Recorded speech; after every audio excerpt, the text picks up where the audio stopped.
Olá pessoal, aqui é Leonardo Montes. Estou gravando aqui em casa hoje, dia 15 de novembro do ano de 2016. Essa é uma data muito importante para a gente, porque é a data da anunciação da religião de Umbanda, que ocorreu há 108 anos atrás, com a primeira manifestação pública do Caboclo das Sete Encruzilhadas. Quem tiver interesse em conhecer mais e melhor a história da Umbanda, eu sugiro que visite o site umbandaead.com.br, porque eles estão com um curso gratuito sobre a história da Umbanda com Alexandre Cumino. Dá tempo ainda de se inscrever. E é um curso muito bom. Eu já o fiz 2 vezes nos últimos 2 anos. Vale muito a pena. Tem muita coisa legal nesse curso. 108 anos atrás, um jovem rapaz com 17 anos, carioca, chamado Zélio Fernandino de Moraes, curiosamente cuja história só começou a ser conhecida amplamente a partir da década de 70, estava enfermo, ele não conseguia andar e tinha muita vontade de ingressar na Marinha, onde havia vários familiares seus, e seus pais, preocupados com a sua saúde e com repentinos transes que ele tinha, onde a sua personalidade parecia alterada, tendo recorrido a médicos, tendo recorrido a padres, levaram-no até um centro espírita, onde ele então incorpora uma entidade que se apresenta como o Caboclo das Sete Encruzilhadas e conversa ali com os presentes, estabelece um diálogo que eu vou deixar você curioso para pesquisar sobre. O fato é que a partir dessa primeira manifestação, no dia 15, uma nova religião começou-se a elaborar-se. E o seu primeiro culto vai acontecer no dia 16 de novembro, às 20 horas, na casa desse mesmo rapaz, no distrito de Neves, em São Gonçalo. A partir dali, uma nova religião surge. Um sistema totalmente diferente e independente de todos os outros existentes até então. Ela traz uma ritualística própria, ela traz uma forma diferente de conceber e trabalhar a mediunidade, apesar de absorver influências do catolicismo, do espiritismo e africanas. Essa religião logo será conhecida como Umbanda e durante os seus primeiros 10 anos era praticada apenas num único local, na tenda espírita Nossa Senhora da Piedade. A partir de 1918, 10 anos decorridos, o próprio Caboclo das Sete Encruzilhadas escolherá 7 pessoas para fundar outras 7 tendas, e a partir da fundação dessas tendas, uma nova forma de trabalho surge, novas casas são feitas e a religião começa a se espalhar. A primeira vertente de trabalho diferente da trazida pelo Caboclo das Sete Encruzilhadas acontece pouco anos depois, em 1924, quando ele desenvolve um médium chamado Benjamin Figueiredo, que recebe uma entidade chamada Caboclo Mirim, que forma a sua própria maneira de se trabalhar a Umbanda. A estrutura essencial permanece a mesma, mas alguns rituais, nomenclaturas e formas de trabalhar se modificam. Ali surge a primeira vertente, a segunda vertente, digamos assim, de Umbanda, né? Que é a Umbanda do Caboclo Mirim. E nas próximas décadas, outras tantas vertentes vão surgir. E isso não mostra enfraquecimento da religião, mostra diversidade.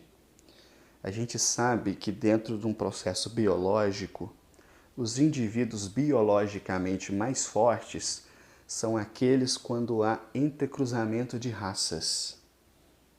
Porque quando fica restrito a um pequeno grupo de uma mesma família, você não tem como ter a variedade de experiências biológicas suficientes para produzir, por exemplo, anticorpos mais fortalecidos. E quando você tem um entrecruzamento, né, com um outro povo de uma outra origem, esse povo tem o seu próprio passado biológico e isso vai fortalecer o indivíduo. Dentro da concepção umbandista é a mesma coisa. Há um princípio que diz: aprenderemos com quem sabe mais e ensinaremos a quem sabe menos. Então, através desse princípio, a Umbanda foi absorvendo influências diversas, fortalecendo a sua estrutura religiosa, diversificando em vertentes, porque não há nem pode haver uma única concepção capaz de responder a todos os anseios humanos. E isso é natural em todas as religiões.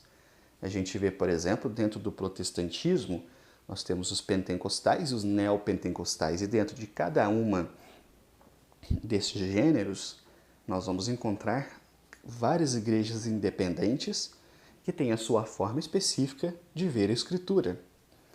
Dentro do cristianismo, nós temos as igrejas ortodoxas e as igrejas católicas romanas. E mesmo dentro da Igreja Católica Romana, nós vamos ver linhas diferentes de trabalho, como os franciscanos, os marianos, beneditinos e por aí vai.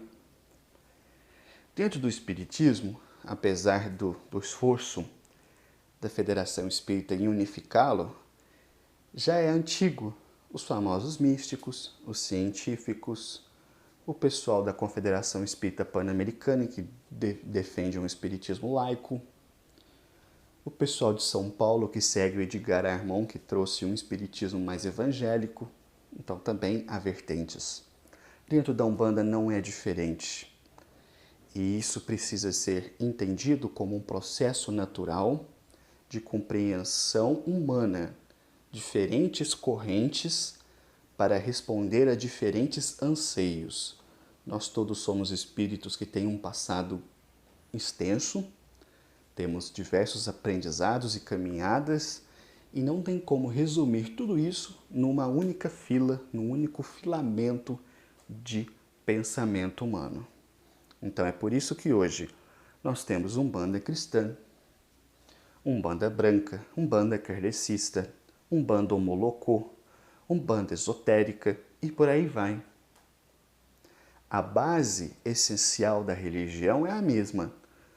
Os ritos, a forma de trabalhar, a influência mais acentuada do espiritismo, como é, por exemplo, na nossa casa, ou a influência mais forte do catolicismo, como é em tantas outras da Umbanda popular, ou a influência mais forte da cultura afro, como é em tantas casas homolocô, é apenas e tão somente o diferencial. A base, a estrutura, ela é a mesma. A pureza da Umbanda não está no fato de que Zélio não adotava atabaques nem trabalhava com Exu. Isso é apenas uma forma de se trabalhar. A pureza da Umbanda, ela está nos seus princípios fundamentais, que são a gratuidade do trabalho, a caridade em primeiro plano, entre tantos outros princípios que são éticos, morais e estruturais dentro da religião. Não importa qual a vertente que você trabalha, em todas haverá defumação, em todo terreiro haverá um gongá com as imagens, em todos os terreiros os médiuns se vestem de branco e trabalham descalço. Então existe também uma unidade ritualística que permeia todas essas vertentes. A pureza da Umbanda está nisso, nos seus princípios básicos, nos seus princípios fundamentais. Não existe Umbanda melhor que a do outro. Cada um pratica aquela que mais se adapta à sua maneira de enxergar o mundo. Dito isso, agora eu gostaria de levar a reflexão para um outro aspecto. Hoje, ser umbandista é uma coisa que, na maioria das vezes, causa uma curiosidade exótica. Nossa, você é umbandista? Mas que coisa! E como é que é isso? Em algumas vezes, pode causar estranheza. Em raras vezes, proporcionalmente falando, isso vai causar algum dissabor maior, como uma intolerância, alguma coisa do tipo. Mas pensem, o que devia ser? Como devia ser na década de 20, por exemplo? Onde, se você era um bandista, você perdia o emprego. Se você era um bandista, sabe o que aconteceria? Os seus filhos sofreriam preconceito dentro da escola. O seu terreiro poderia ser fechado pela polícia. As imagens eram quebradas e você era levado para dar um passeio na viatura e levar um cacetete na cara. Então, se a religião chegou até os nossos dias, é que ela passou a partir do Zélio por vários e vários abnegados irmãos que sofreram e muitos sofreram para perpetuá-la. Quando nós colocamos branco e entramos para dentro de um terreiro, qualquer que seja a sua vertente, nós estamos assumindo parte de um legado que começou há 108 anos atrás. E pessoas sofreram e sofreram muito, porque imagine o que devia ser ficar desempregado na década de 20. Se você já acha que em 2016 as coisas estão ruins, tente imaginar como devia em 1920, em 1930. Ainda mais com a crise, da Bolsa de Nova York. Que beleza que não devia ser. Então nós temos um legado nas mãos. E quando eu olho o conjunto, quando eu converso com pessoas de outros lugares, quando eu vejo os grupos de WhatsApp sobre Umbanda, quando eu vejo os grupos do Facebook, eu fico me perguntando, será que nós estamos respondendo à altura desse legado que chegou às nossas mãos? E às vezes quando eu vejo alguns vídeos, como eu já comentei, que eu vi um vídeo lá no Facebook de uma, entre aspas, pombagira imitando bode, saindo assim, agachado, imitando bicho. Quando a gente vê entidades mandando recados por WhatsApp para inimigos, quando eu vejo pessoas falarem que o terreiro deles cobram, às vezes eu penso que nós não estamos à altura desse legado. E que tantas pessoas sofreram, tantas pessoas deram sua vida, dedicaram de corpo e alma para algo que nós estamos simplesmente não sabendo respeitar. Então, eu acho que, para encerrar essa reflexão de hoje, eu gostaria de lembrar aqui uma historinha que eu vi de um preto velho perguntando para os filhos do que a Umbanda precisa. E uns falavam assim, a Umbanda precisa de mais fé, a Umbanda precisa de mais trabalho, precisa de mais divulgação, precisa de mais unidade. E aí chega no fim, o velho diz, a Umbanda precisa mais de filhos, de pessoas que estejam dentro da religião para um propósito santificado, ainda que elas próprias não sejam santas, mas ela está lidando com o sagrado, ela está lidando com algo importante. Então nós precisamos urgentemente parar de banalizá-la. Eu já disse isso e repito, a grande maioria dos grupos de WhatsApp que eu participo de Umbanda são bagunça pura, conversa de boteco, não tem estudo sério, não tem conversa séria. É papo de conversa de esquina. Os grupos de WhatsApp, os grupos do Facebook, então, quase todos caminham do mesmo sentido. Qualquer leigo que entrasse nesses grupos e visse o que essas pessoas estão fazendo, teria uma ideia muito negativa do que seja religião. Então, quando ele diz que a Umbanda precisa de mais filhos, eu entendo isso, que a Umbanda está precisando de pessoas mais sérias, mais responsáveis, que possam honrar o nome da religião sem se acharem melhor que as demais, mas que façam a sua parte de forma certa, independente da sua vertente. Não interessa se você frequenta um terreiro homolocô, se você frequenta um terreiro de umbanda popular, importa que ali dentro o que você faça seja sagrado, que o que você faça seja coerente com a religião que você diz que você escolheu e que você leve essa coerência para dentro da sua vida. Está mais do que na hora dos médiuns de umbanda começarem a se moralizar. Se moralizar. Porque a vivência religiosa não é só dentro do terreiro, é na vida do sujeito, é cotidiano.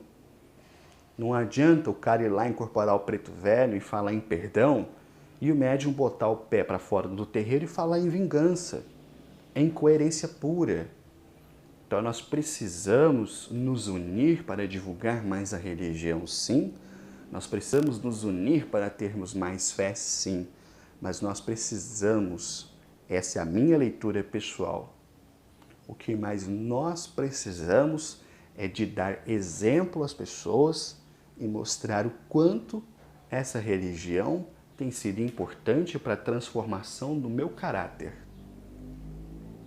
É isto que atualmente eu vejo mais importante.